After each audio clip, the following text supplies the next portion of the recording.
ही तव्हांजो नालो छा आहे? हेलो मोहम्मद मोहम्मद रमज़ान रंगीलो। तव्हां KTN ते घणो टाइम कमु कयो? KTN ते 2004 खां वठी मुंहिंजे ख़्याल में 9 ताईं कमु कयो। तव्हां कहिड़ा कहिड़ा ड्रामा KTN KTN ते खोड़ ड्रामा यादि न आहिनि। अफ़रा तफ़री, मखण मौजनि में, गीतनि जो राजा, टुटल तारो, काफ़ी ड्रामा आहिनि KTN जा।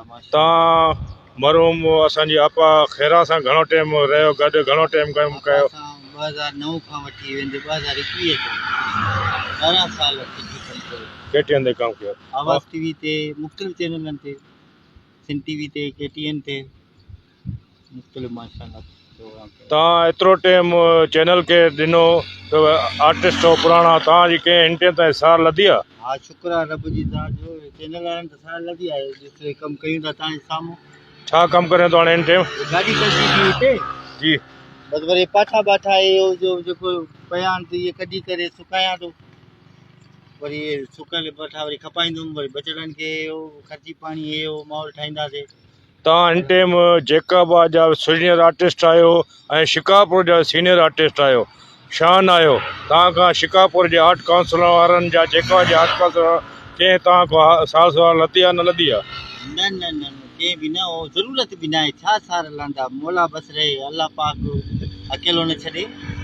बाक़ी सकाबत खाते वारा जेकाबाद हुजे, शिकारपुर या पाकिस्तान हुजे, बसि बहितर आहे। बसि मुंहिंजो मौला वधीक ख़्यालु रखे थो, बाक़ी कंहिं में दम न आहे। तव्हां तक़रीबन घणी फिल्मनि में कमु करे चुका आहियो हिन टाइम? अगरि फनी हिसाब सां पुछो त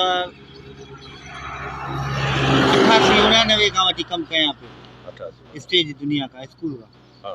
ऐं TV जे हिसाब सां 2004 खां रेगुलर 2021 ताईं।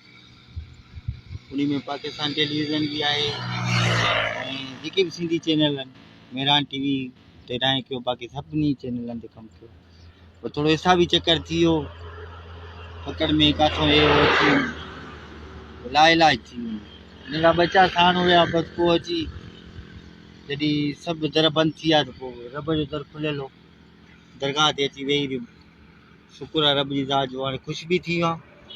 अलाह तोखे ख़ुशि रखंदो। असां दुआ कंदासीं, अलाह कंदो तव्हां वरी ॿीहर ख़ुशि थी चैनल ते ईंदो। जेको असांजा शान हो, जेकाबाद जा, शिकारपुर जा, चुटा अलाह कंदो तव्हांखे, अलाह इज़त उहा ई ॾींदो, वरी उहो ई तव्हांजो कमु हूंदो, अलाह कंदो। इहे लायूं चाहियूं आहिनि। ॾुख थिए थो असांखे तव्हां आर्टिस्ट पुराणनि खां, हीअ असां तव्हांजे ॾिसी करे असां बि आर्टिस्ट थियासीं। बाक़ी अल्हम्दुलिल्लाह कंहिं बि जेकाबाद खां हिन में सार न लधी आहे। हीअ दोस्त आहे असांजो, ॾिसो हीअ पाठिया मेड़े थो हिन टाइम, है न, सुकाए करे पंहिंजो गुज़ारो करे थो, दरगाह ते वेठो आहे। हीअ पाठा ॾिसो था। अस्सलाम वालेकुम दोस्तों KTN वारनि जो अदाकार तव्हां ॾिठो, अॼु उनजी छा हालति आहे, उहा वीडियोस तव्हांजे लाइ हुई। हाणे हलूं था दुलाब जे बारे में अपडेट ॾींदासीं। दोस्तों सोप सीरियल दुलाब जी ॿिएं स्पेल जी रिकॉर्डिंग 19 तारीख़ ख़मीस जे ॾींहुं ते मीरपुर माथुलो में शुरू कई वेंदी।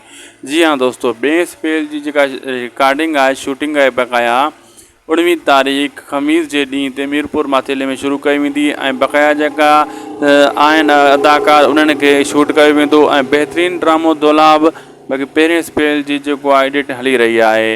लाइक कंदा, सब्सक्राइब कंदा, शेयर कंदा। अल्लाह हाफ़िज़।